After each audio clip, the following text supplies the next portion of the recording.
अस्सलाम वालेकुम व्यूअर्स, मैं हूं शाकिर सोलंकी। व्यूअर्स, पीटीआई से बल्ले का निशान छिन चुका है और पीटीआई के इंट्रा पार्टी इंतखाबात कलअदम करार दिए गए हैं। मैंने दो इला किए थे आज, और उसमें एक तो सुप्रीम कोर्ट ने जो फैसला दिया है साइफर केस का, जिसमें इमरान खान की जमानत मंजूर की गई है और शाह महमूद कुरैशी की, उसमें भी मैंने सवालात उठाए थे। फौरी तौर पर तो रद्द अमल या सवालात ज़हन में आ सकते हैं, बहुत सारे सवालात आ सकते हैं, लेकिन फिर जब मैंने उस पर काम किया कुछ कहानियां कुछ और निकल रही हैं। क्योंकि जब मैंने साइफर केस पर प्रोग्राम किया उस वक्त पीटीआई के इंट्रा पार्टी इंतखाबात का फैसला कलअदम करार नहीं हुआ था या बल्ले का निशान नहीं छिना गया था। और फिर सुप्रीम कोर्ट ने जो हिदायत जारी की कि पीटीआई को लेवल प्लेइंग फील्ड दी जाए, और फिर इलेक्शन कमीशन ने खतूत लिख दिए चारों इलेक्शन कमिश्नर्स को, चारों चीफ सेक्रेटरीज को, चारों आईजीज को, कि जी पीटीआई के उम्मीदवारों को तंग न किया जाए। बिल्कुल इसी तरह जिस तरह लाडले को ट्रीट किया जाता है या लाडले की जमात को जिस तरह पहले ट्रीट किया जा रहा था। तो ये सवालात उठ रहे थे कि कहीं हाफिज साहब के अमरीकी दौरे के बाद ये सूरत-हाल तब्दील तो नहीं हो रही, या फिर काजी फायज ईसा साहब जो हैं चीफ जस्टिस ऑफ पाकिस्तान, वो मुल्क से बाहर गए हुए हैं छुट्टियों पर। जब तक वो थे तब तक ये ऐसा कोई फैसला इमरान खान के हक में नहीं आ रहा था। अब वो छुट्टियों पर गए हैं तो इमरान खान के हक में फैसले आ गए हैं।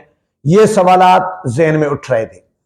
जब पीटीआई के इंट्रा पार्टी इंतखाबात का फैसला आया इलेक्शन कमीशन से और वो कलअदम करार दे दिया गया, बैरिस्टर गौहर अली खान को फारिग कर दिया इलेक्शन कमीशन ने, फिर इलेक्शन कमीशन ने बल्ले का निशान भी नहीं दिया पीटीआई को, तो फिर मैंने इस पर थोड़ा सा काम किया, वर्क किया कि भाई कहानी क्या चल रही है, पक क्या रहा है, आखिर क्या पक रहा है, खिचड़ी क्या पक रही है। तो कहानी कुछ बड़ी इंटरेस्टिंग मुझे मालूम हुई है। वो कहानी ये है कि ये पीटीआई की सहूलतकारी या इमरान खान की सहूलतकारी नहीं हो रही, कोई सूरत-हाल तब्दील नहीं हुई। इमरान खान रिहा नहीं होने वाले, इमरान खान अंदर ही रहेंगे, जेल में रहेंगे।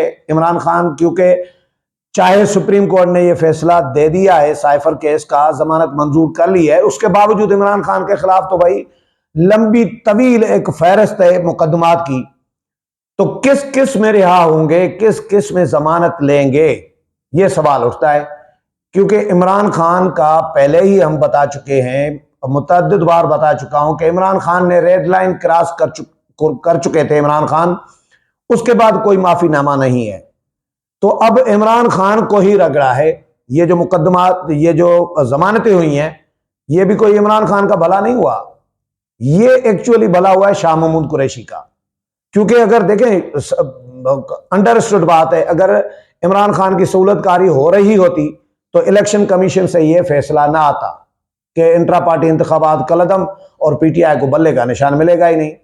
अब पीटीआई के वोटर्स तो बल्ले को ढूंढेंगे, बल्ला अगर किसी और पार्टी को मिल गया तो बहुत सारे बुजुर्ग जो हैं वो तो जो बल्ले को जानते हैं कि भाई इमरान खान का निशान बल्ला है, वो किसी और को मिल गया, परवेज खट्टक को मिल गया या किसी और को मिल गया, तो वो तो बल्ले पे स्टैंप लगा देंगे, वोट कास्ट कर देंगे, तो इमरान खान के वोट खराब होंगे यकीनी तौर पर।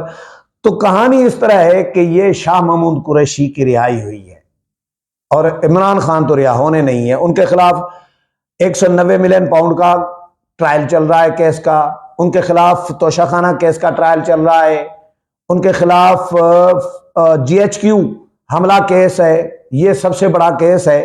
तो कैसे पॉसिबल है कि इमरान खान ऐसे ही रिहा हो जाएं।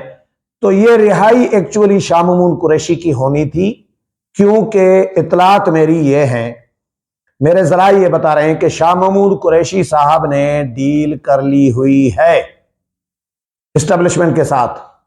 शाह महमूद कुरैशी ने अभी ये 2-4 दिन में, आजकल में परवेज इलाही के खिलाफ नया महाज शुरू हो गया है, नई कार्रवाइयां शुरू हो गई है। ये क्यों शुरू हुई है भाई, ये भी सवाल है। ये इसलिए शुरू हुई है क्योंकि डील शाह महमूद कुरैशी के साथ अगर होगी तो फिर जाहिर है शाह महमूद कुरैशी के मुकाबले में परवेज इलाही थे, पीटीआई के पर कब्जा करने के ख्वाहिशमंद या पीटीआई को का चेयरमैन बनने के ख्वाहिशमंद। तो अब परवेज इलाही के खिलाफ नए कट्टे खुल गए हैं। उनकी शुगर मिलें, फैक्ट्रीज, छापे, रिकॉर्ड, ये सारा कुछ, ये FI एक्टिव हो गया है, इदारे एक्टिव हो गए हैं। तो परवेज इलाही को रगड़ा इसीलिए दिया जा रहा है क्योंकि शाह महमूद कुरैशी को के हवाले करनी है पार्टी। अब देखें, जब इंट्रा पार्टी इंतखाबात कलअदम करार हो गए तो अब बैरिस्टर गौहर अली खान जो हैं वो तो फारिग हो गए, वो चेयरमैन नहीं है इस वक्त पीटीआई के। तो इससे पहले इमरान खान पीटीआई के चेयरमैनशिप छोड़ चुके हैं। अब पीटीआई का कोई चेयरमैन नहीं है, न इमरान खान चेयरमैन है, न बैरिस्टर गौहर चेयरमैन है। बैरिस्टर गौहर को इलेक्शन कमीशन ने उड़ा दिया, फारिग कर दिया। तो अब पीटीआई में स्पेस पैदा हो गई, इंट्रा पार्टी इलेक्शन कलअदम करार हो गए। ये सुबह को इंट्रा पार्टी इलेक्शन तो नहीं कराएंगे ना कि बैरिस्टर गौहर को या किसी और को, अब तो किसी काम का भी नहीं है, अब तो बल्ला छिन गया, इंतखाबी निशान छिन चुका पीटीआई से। तो अब पीटीआई इंट्रा पार्टी इंतखाबात कराएगी तो कोई फर्क नहीं पड़ता। लेकिन शाह महमूद कुरैशी, क्योंकि वो वाइस प्रेसिडेंट थे और बड़े अरसे से इमरान खान के साथ थे, दुख सुख में उन्होंने साथ निभाया है, वो पॉलिटिकल विजन रखने वाले आदमी हैं।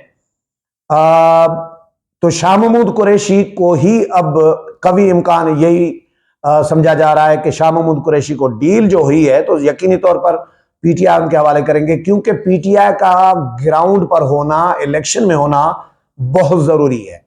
वो इसलिए क्योंकि ये पीटीआई जो है आलमी ताकतों की पार्टी है, फॉरेन फंडेड पार्टी रही है। वैसे फॉरेन फंडेड पार्टी को होना तो नहीं चाहिए, ये भी बड़ा इंटरेस्टिंग है, लेकिन आलमी ताकतों की सपोर्ट तो है ना।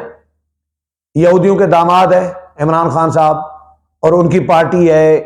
फिर एस्टेब्लिशमेंट ने आबियारी की पानी दे दे के, हाँ, मिस्री का पानी पिला के बड़ा किया है इस पार्टी को। तो इस पार्टी का इमरान खान की वजह से, पार्टी पीटीआई की वजह से पीटीआई का ग्राउंड पर होना जरूरी है। नहीं तो आलमी ताकतें, आलमी इदारे, आलमी दुनिया, आलमी बिरादरी इस इंतखाब को नहीं मानेगी। इंतखाब की क्रेडिबिलिटी पर सवालात उठाए जाएंगे, मशकूक करार दी जाएगी। आलमी इदारे, तज्जियाती इदारे, NGOs ये लग जाएंगे कि जी फ्रॉड इलेक्शन हुआ है। जिस तरह पीटीआई के इंट्रा पार्टी इंतखाबात हुए, जनरल इलेक्शन को इस तरह का आशर नशर कर देंगे।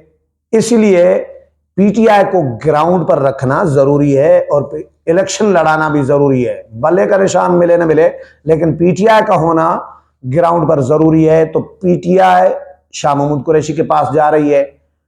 परवेज खट्टक ने चलो थोड़ा बहुत पार्टी अपनी बना ली, लेकिन इतना डैमेज नहीं किया इमरान खान की पार्टी को। इस्तेकाम पाकिस्तान पार्टी भी अलग बन गई, लेकिन बच्चे तो पैदा किए ना पीटीआई ने, बच्चे निकले हैं पीटीआई से, दो पार्टियां निकली हैं।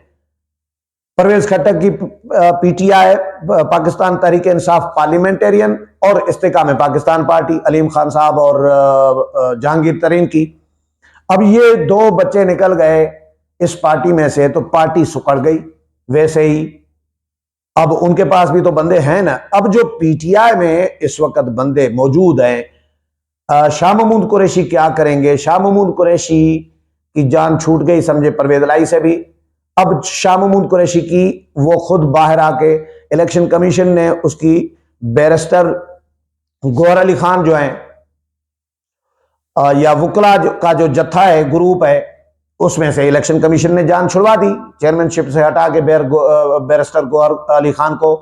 अब मजीद काम आके शाह महमूद कुरैशी खुद करेंगे। इन लोगों से पार्टी जिन्होंने हाईजैक की हुई है वकला ने, इनसे पार्टी बाजियाब कराएंगे और फिर शाह महमूद कुरैशी साहब जो पीटीआई के सियासी विजन रखने वाले लोग हैं, जो इमरान खान के साथ खड़े थे या शाह महमूद कुरैशी के साथ, उनको मिला के पार्टी का इलेक्शन लड़ेंगे। उम्मीद है प्रोग्राम पसंद आया होगा। अगले प्रोग्राम में फिर मुलाकात होगी, तब तक इजाजत चाहता हूं। अल्लाह हाफिज।